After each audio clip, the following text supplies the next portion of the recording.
Fun will never end, it's reading time. 1, 2, 3.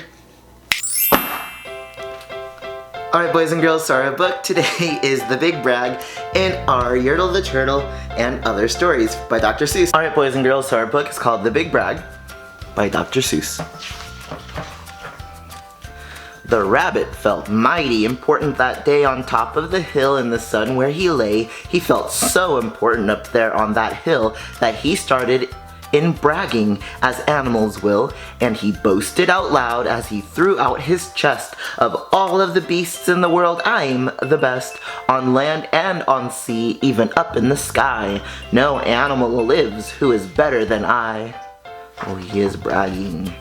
What's that? Growled a voice that was terribly gruff. Now why do you say such ridiculous stuff? The rabbit looked down and he saw a big bear.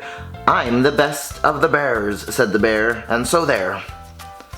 So now the bear is bragging. He is the best. You're not, snapped the rabbit. I'm better than you. Pooh, the bear snorted. Again I say pooh.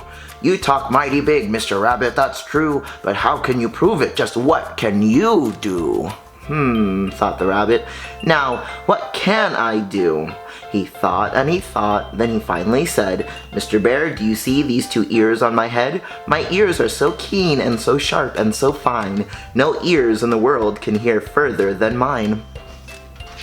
Let's see if they can. Humph! The bear grunted. He looked at each ear. You say they are good, said the bear with a sneer, but how do I know just how far they can hear? I'll prove, said the rabbit. My ears are the best. You sit there and watch me. I'll prove it by test. Then he stiffened his ears till they both stood up high and pointed straight up at the blue of the sky. He stretched his ears open as wide as he could. Shh, I'm listening, he said as he stood. He listened so hard that he started to sweat, and the fur on his ears and his forehead got wet. Okay, let's see what he listened to. For 7 long minutes he stood, then he stirred, and he said to the bear, do you know what I heard? Do you see that far mountain? It's 90 miles off. There's a fly on that mountain. I just heard him cough. Now, the cough of a fly, sir, is quite hard to hear when he's 90 miles off, but I heard it quite clear. So you see, bragged the rabbit, it's perfectly true that my ears are the best, so I'm better than you. He's saying that he's better than him again. The bear for a moment just sulked as he sat, for he knew that his ears couldn't hear things like that. This rabbit, he thought, made a fool out of me. Now I've got to prove that I'm better than he. So he said to the rabbit, you hear pretty well. You can hear 90 miles, but how far can you smell? I'm the greatest of smellers, he bragged. See my nose? This nose on my face is the finest that grows. My nose can smell anything, both far and near. With my nose I can smell twice as far as you hear. Alright, let's see if you can do that.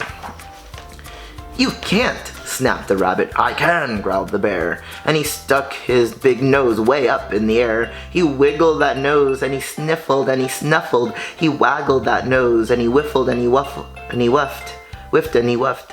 For more than 10 minutes he snaffed and he snuffed. Then he said to the rabbit, I've smelled far enough. Okay, let's see what he smelled now. All right, said the rabbit. Come on now and tell. Exactly how far is the smell that you smell?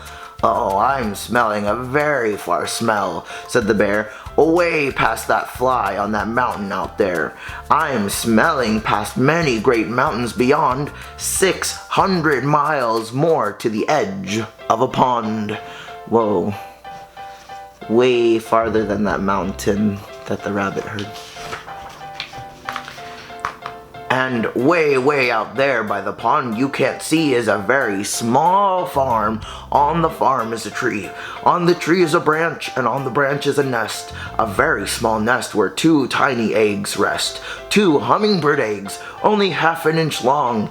But my nose, said the bear, is so wonderfully strong. My nose is so good that I smelled without fail that the egg on the left is a little bit stale. And that is a thing that no rabbit can do. So you see, the bear boasted, I'm better than you. My smeller's so keen that it just can't be beat. What's that? Called a voice from way down by his feet.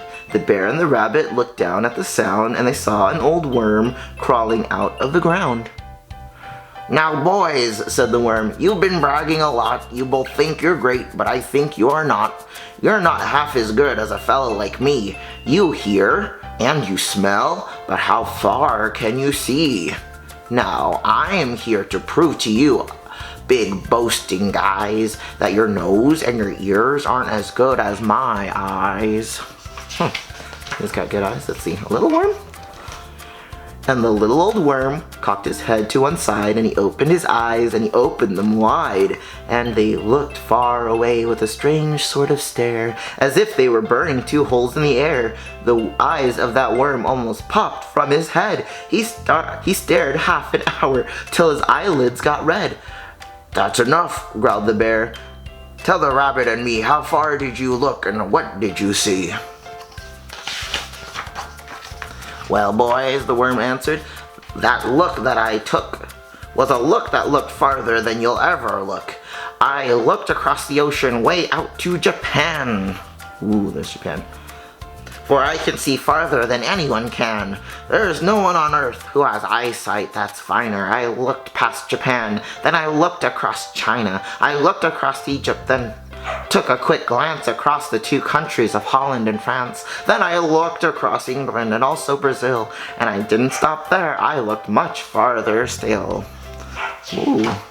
Okay, he's still going.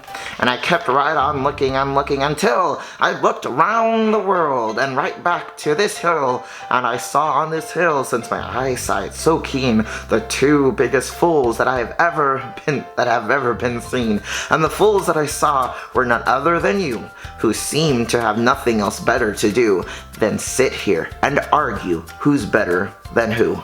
So he saw all the way across the world, right back at them, and how they're arguing. Then the little old worm gave his head a small jerk and he dived in his hole and went back to his work. And that's the end. Alright, boys and girls, so we just read The Big Brag by Dr. Seuss, and I want to know, what is the lesson that we are supposed to learn in that book? So what lesson did we learn, and how do you know? Make sure that there's a capital letter, spaces in between your words, and a period at the end of your sentence every time. Alright, boys and girls, have a wonderful, fantastic day. Bye.